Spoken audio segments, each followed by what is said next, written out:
Part 1. You are going to hear a conversation.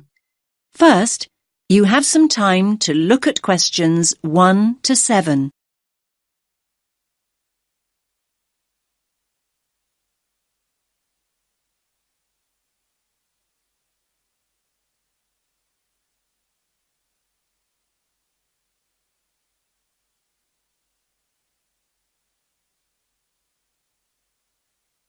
Listen carefully to the first part of the conversation and answer questions 1 to 7.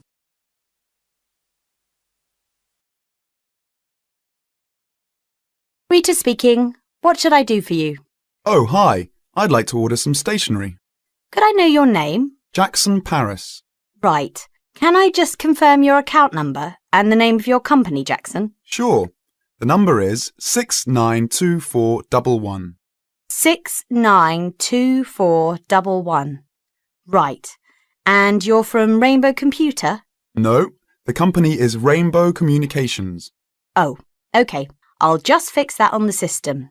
Communications. And what would you like to order, Jackson? Envelopes. We need a box of A4, that is, normal size envelopes. White, yellow or manila? We'll have the plain white, please, but the ones with the little windows. OK, one box. A4, white. Just one box, was it? On second thoughts, make those 2 boxes. We go through heaps of envelopes. As a matter of interest, are they made from recycled paper? No, you can't get white recycled paper. The recycled ones are grey, and they're more expensive, actually. Right, we'll stick to white then. Something else, Jackson? Yes, we need some coloured photocopy paper. What colours do you have? We've got purple, light blue, blue, light green, whatever you want pretty much. There are 500 sheets on the pack. Let me see. We're going to need a lot of blue paper for our new price lists. So can you give us 10 packs, please? Make sure it's the light blue, though. 10 packs of the light blue. Anything else that we can help you with? Let me think. What else do we need? I'm sure there was something else. Pens, paper clips, fax paper, computer supplies, office furniture. Oh, yes.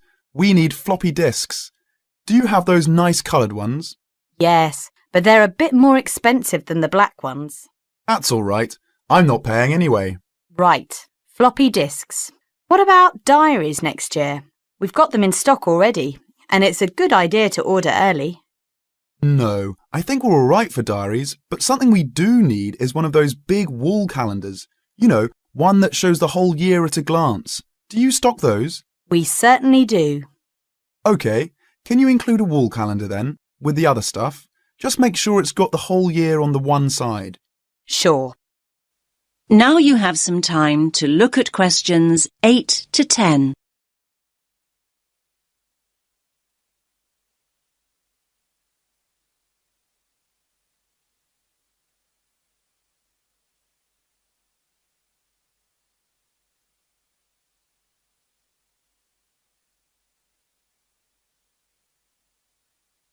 Now listen to the next part of the conversation and answer questions 8 to 10. And do you have a copy of our new catalogue? No, I don't. But would you send one? Yes, I'll pop one in with the order. You'll find it a lot easier to remember what you need if you have our catalogue in front of you next time. Yes, good idea. And when can you deliver this? Should be with you tomorrow morning. Can you make sure that it's not after 11:30 a.m? Because we have to go out at 12. There's only myself here on Fridays. Fine. I'll make a note in the delivery docket that they should deliver before 11:30. Thanks very much. Thanks.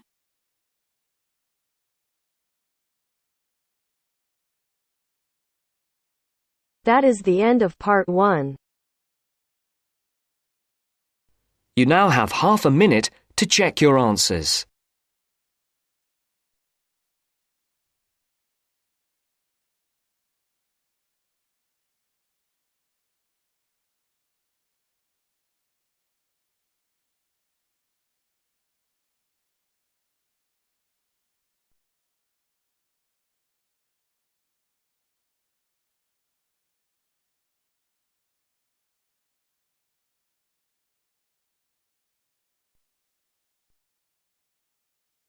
Now turns to Part 2.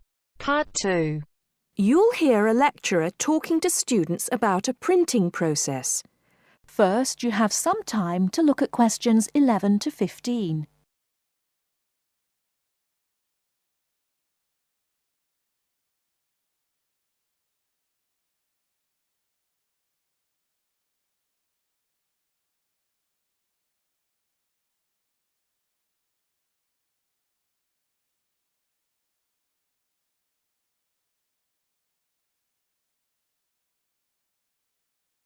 Now, listen carefully and answer questions 11 to 15.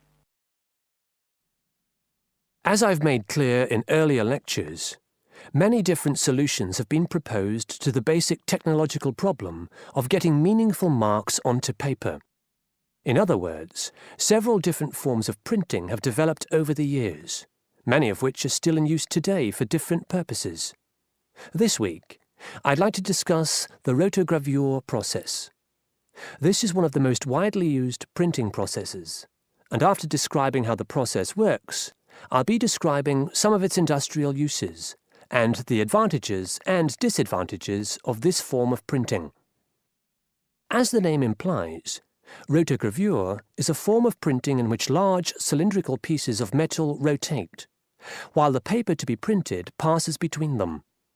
The paper is held in place against the printing surface by the impression roller. The weight of this roller is one of the factors that affect how much ink is actually transferred to the paper. Remember that this roller does not directly transfer ink onto the paper.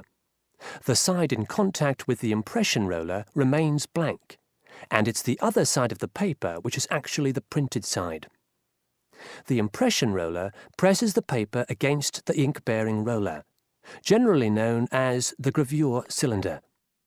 This roller is etched or engraved using either a laser or a diamond-tipped etching machine. This creates a large number of tiny holes in the surface of the roller which hold the ink. The depth and size of these holes determines how much ink is picked up from the ink fountain, which the whole printing assembly rests in. How much ink is picked up, in turn, determines the density of the image produced. As it rotates, the lower roller picks up more ink on its surface than is required, and this needs to be removed before contact with the paper. A flat edge, called the doctor blade, scrapes against the surface and removes all ink which is not in one of the holes on the surface of the lower roller. This should lead to a clean image. Before you hear the rest of the talk, you have some time to look at questions 16 to 20.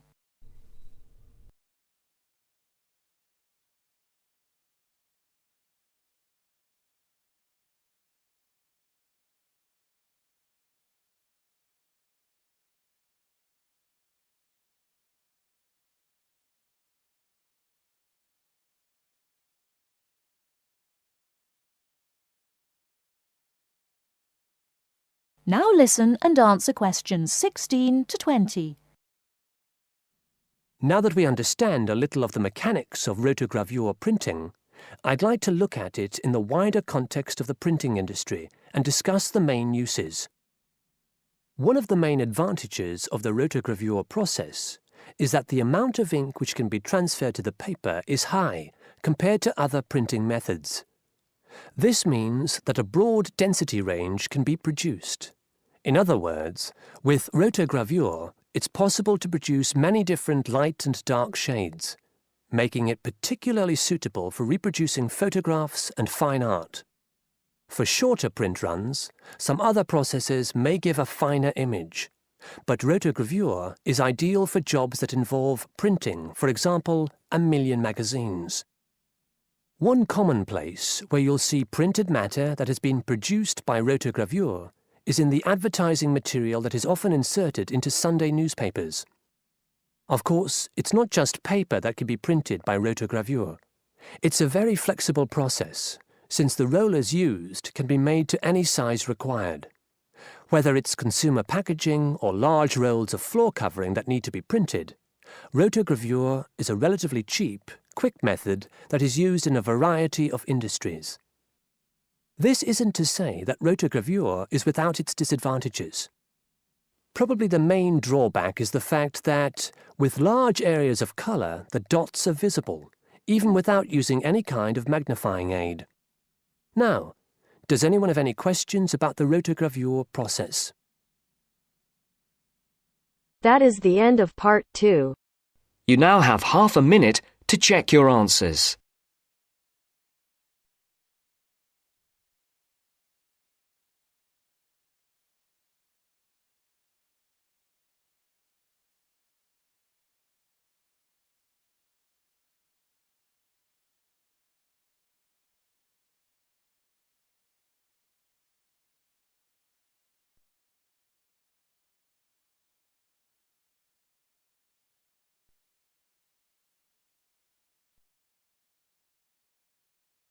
Now turns to part 3. Part 3. First, you have some time to look at questions 21 to 26.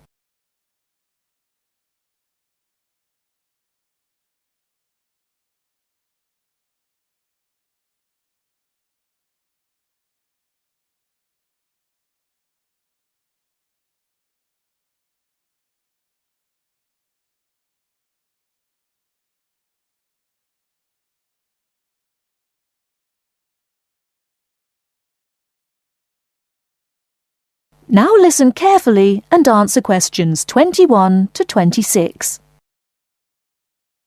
Hello, my name is Emiliano.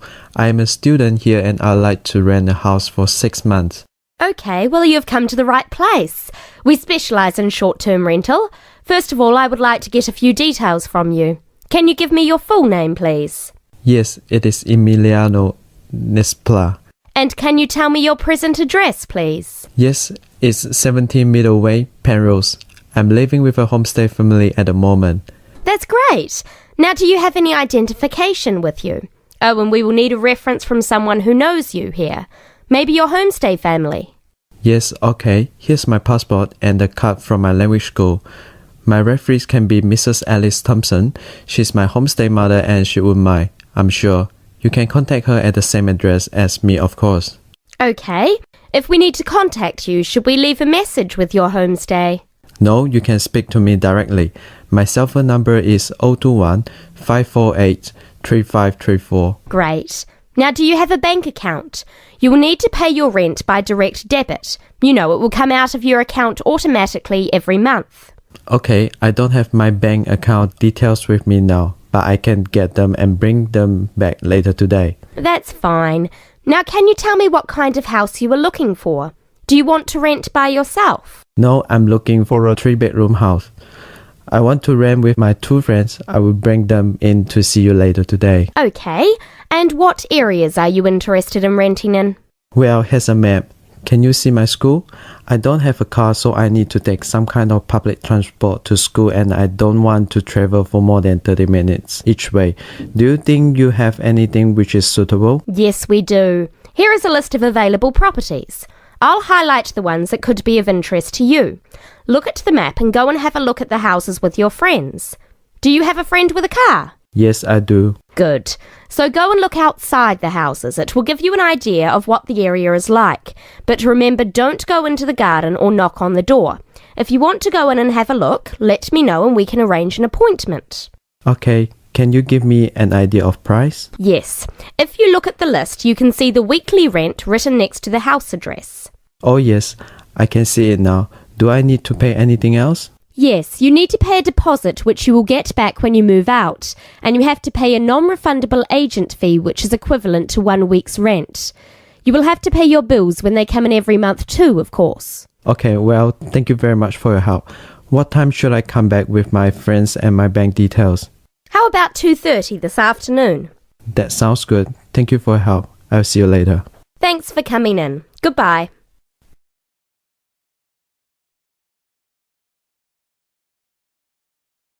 Before you hear the rest of the talk, you have some time to look at questions 27 to 30.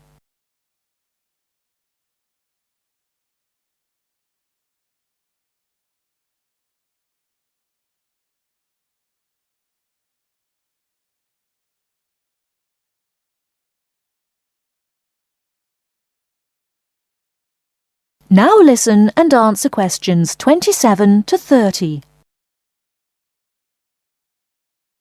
Hey, don't throw that can away. Why not? I finished with it. Yes, but you can recycle things like that. Oh, I haven't got time to recycle everything I throw away. That's a terrible attitude. Don't you care about... Hello, you two. Hi, John. What are you arguing about? Oh, Sam says he doesn't have time to recycle. What do you think? Well, I agree that it can be difficult sometimes. Do you always recycle everything then, Mary? Yes, I think everyone should. I mean, look at the state of the planet. If we don't all start making an effort now, it could be too late. Well, one of the reasons I don't recycle as often as I should is that I don't really know where to go. There are no recycling facilities near me. Well, I know I said I haven't got time, but actually there is a bottle bank near the supermarket just up the road. So I suppose there are limited local facilities.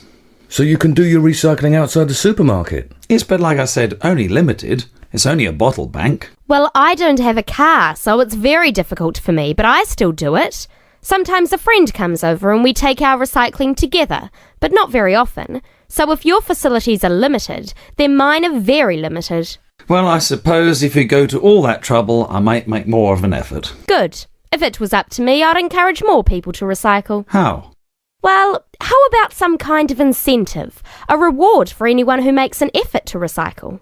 That's a good idea. But if you think everyone should recycle, then why not penalise those who don't recycle instead of giving something to people that do? If there was a fine for anyone caught throwing recyclable materials in the rubbish, people would take more notice. Well, now you're going too far. Do you really want anyone going through your rubbish just to check if you're following the rules? No, I don't think fines are a good idea. Well, I think we should be doing something. Anyway, I have to go. I've got my social science class next. See you later. Yeah, see you later. Bye.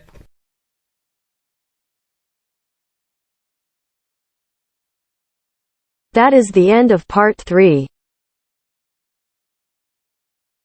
You now have half a minute to check your answers.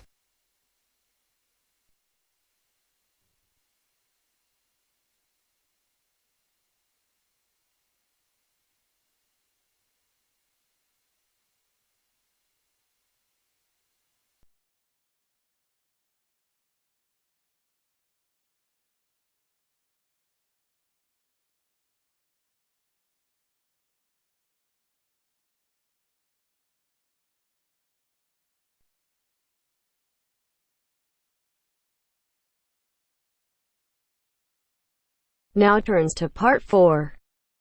Part 4. You will hear a postgraduate psychology student talking to other students about a job satisfaction study he has investigated. Before you listen, you have some time to look at questions 31 to 40.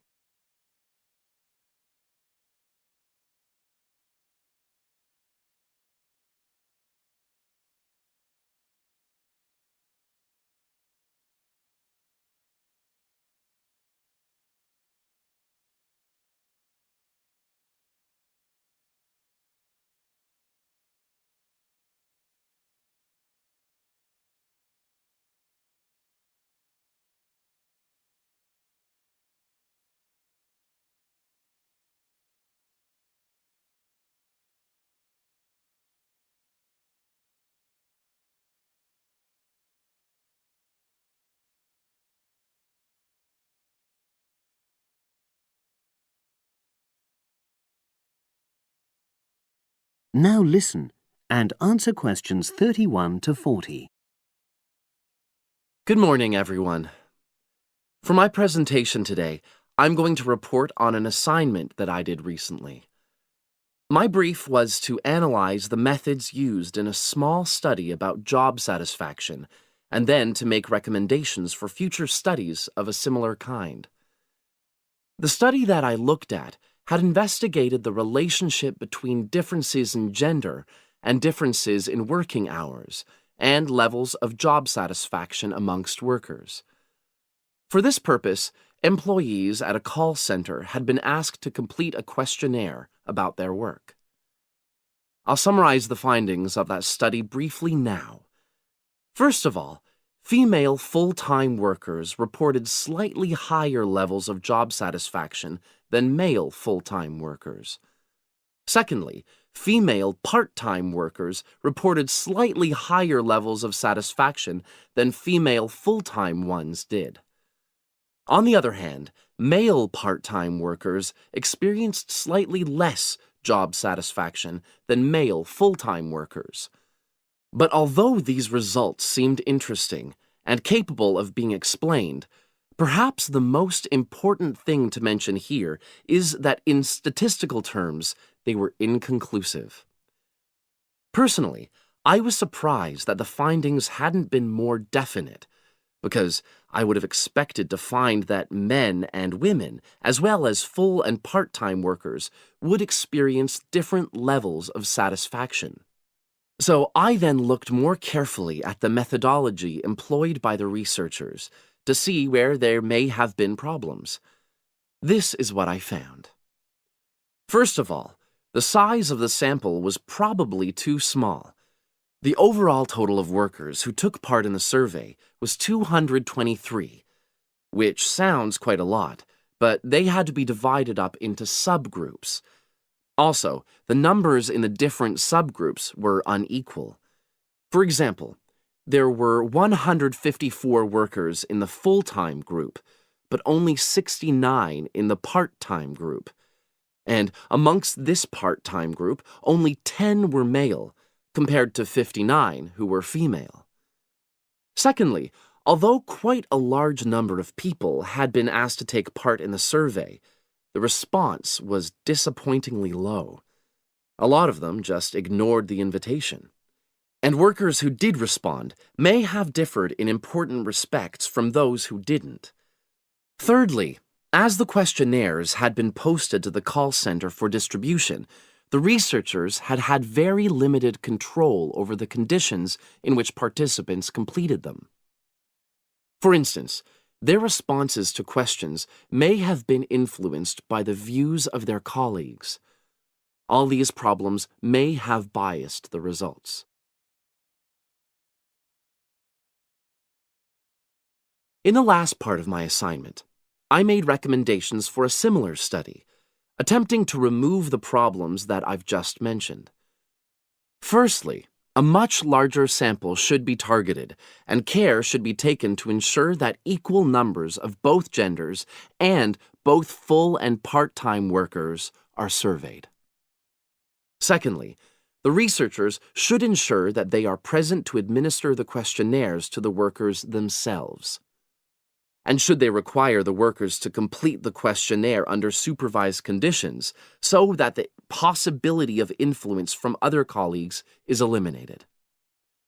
Finally, as workers may be unwilling to provide details of their job satisfaction when they are on work premises, it's important that the researchers reassure them that their responses will remain confidential, and also that they have the right to withdraw from the study at any time if they want to.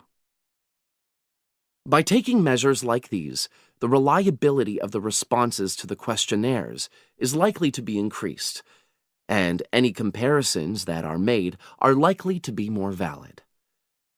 So, that was a summary of my assignment. Does anyone have any questions? That is the end of part 4. You now have half a minute to check your answers.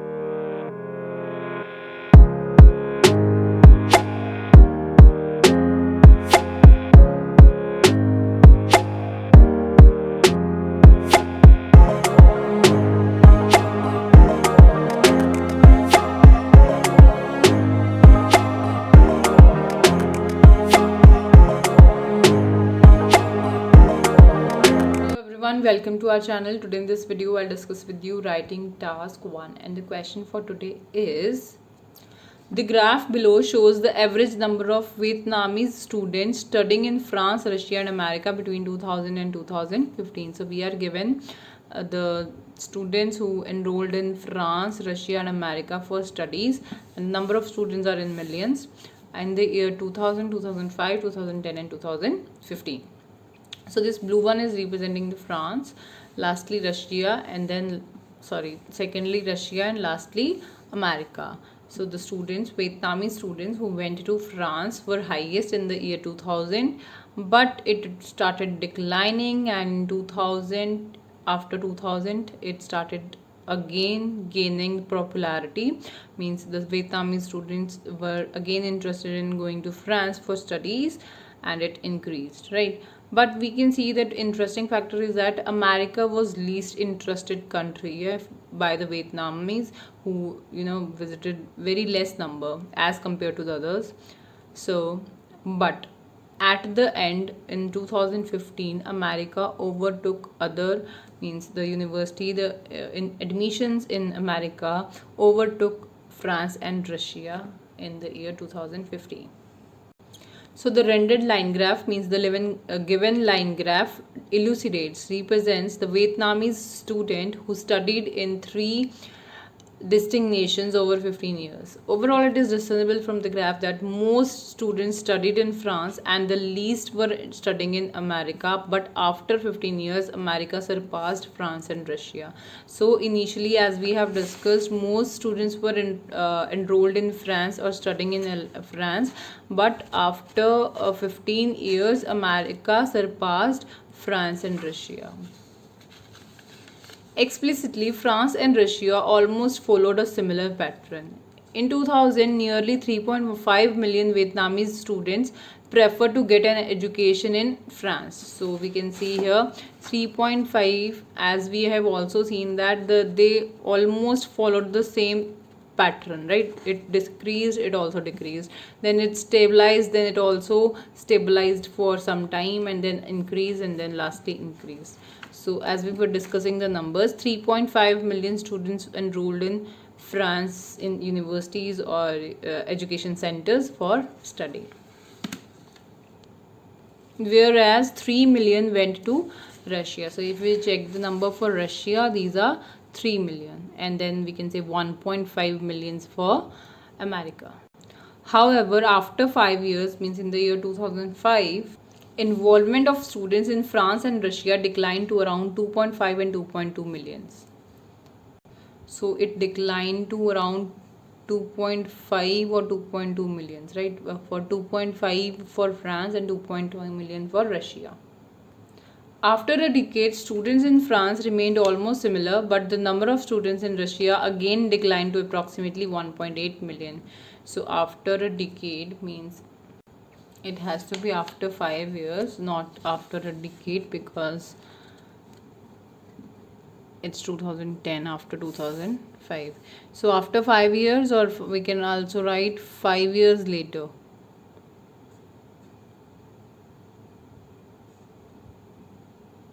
Students in France remain almost similar, but the number of students in Russia again declined to 1.8. So it again declined to 1.8. So it remained almost similar to 2.5 million in the year 2010.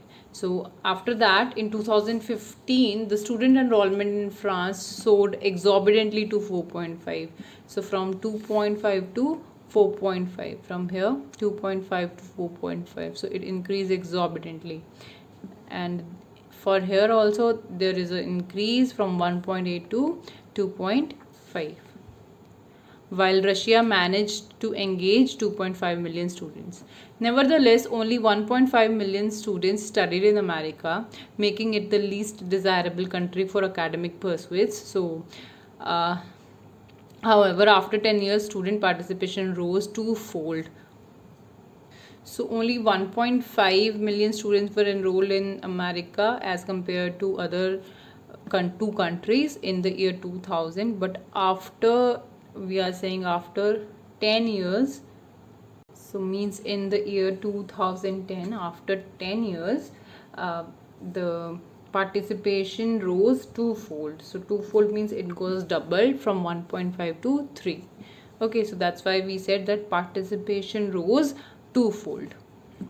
And lastly, in 2015, the number of pupils grew considerably, reaching 5 millions. So it grew considerably from 3 million to 5 million in the year 2015. So this was for today. If you like the video, do hit the like button and subscribe to our channel. I'll meet you in the next video. Till then, bye bye and take care.